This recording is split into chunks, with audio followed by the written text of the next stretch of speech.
Although Mikhail Kalinin was a member of the Politburo and held the second highest state post in the Soviet Union, he held little power.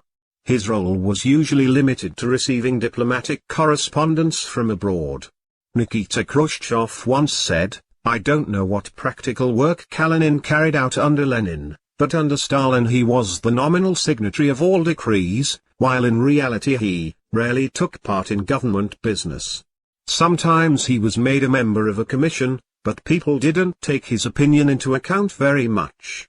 It was embarrassing for us to see this. One simply felt sorry for Mikhail Ivanovich." 3 cities, Tver, Korolyov, and Königsberg, were renamed in his honor. Only Königsberg has kept the name after the collapse of the Soviet Union. The Russian exclave of Kaliningrad has also kept the name. There is also a Kalinin Square and a Kalinin Street in Minsk in Belarus. But Prospect Kalinin in Dnipro, in Ukraine, was renamed Prospect Serhiy in January 2015. On March 5, 1940, Kalinin and 5 other members of the Politburo, Joseph Stalin, Vyacheslav Molotov, Lazar Kaganovich, Klimen Voroshilov and Anastas Mikoyan, all signed an order to execute 25,700 Polish nationalists and counter-revolutionaries, kept at camps and prisons in western Ukraine and Belarus.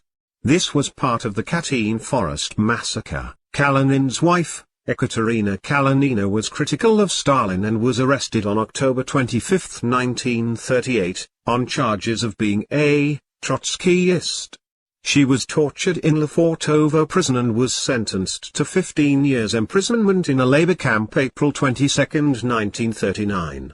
She was released on December 14, 1945, 6 months before her husband's death the next June. When Yakov Mikhailovich Sverdlov died in March 1919, Kalinin replaced him as president of the All-Russian Central Executive Committee. The name of this position was changed to Chairman of the Central Executive Committee of the USSR in 1922 and to Chairman of the Presidium of the Supreme Soviet in 1938.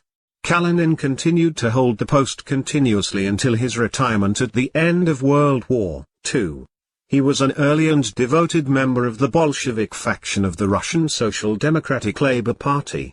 He was a delegate to the 1912 Bolshevik Party conference held in Prague, where he was elected as an alternate member of the governing Central Committee and sent to work inside Russia. He didn't become a full member because he was suspected of being an Okhrana agent. After finishing his education in 1889, he worked on a farm before moving to St. Petersburg, where he found employment as a metal worker in 1895. He also worked as a butler and then as a railway worker at a Tbilisi depot in Georgia, where he met Sergei Liluyev, the father of Stalin's second wife. In April 1917, he advocated for conditional support for the provisional government in cooperation with the Menshevik faction of the Russian Social Democratic Labour Party, which put him at odds with Lenin.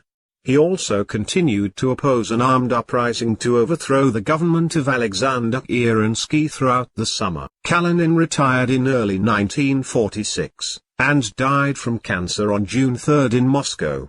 He was honored with a state funeral and was buried in the Kremlin Wall necropolis, in one of the 12 individual tombs located between the Lenin Mausoleum and the Kremlin Wall. In 1919, Kalinin was elected a member of the governing Central Committee of the Russian Communist Party as well as a candidate member of the Politburo. He was promoted to full membership on the Politburo in January 1926.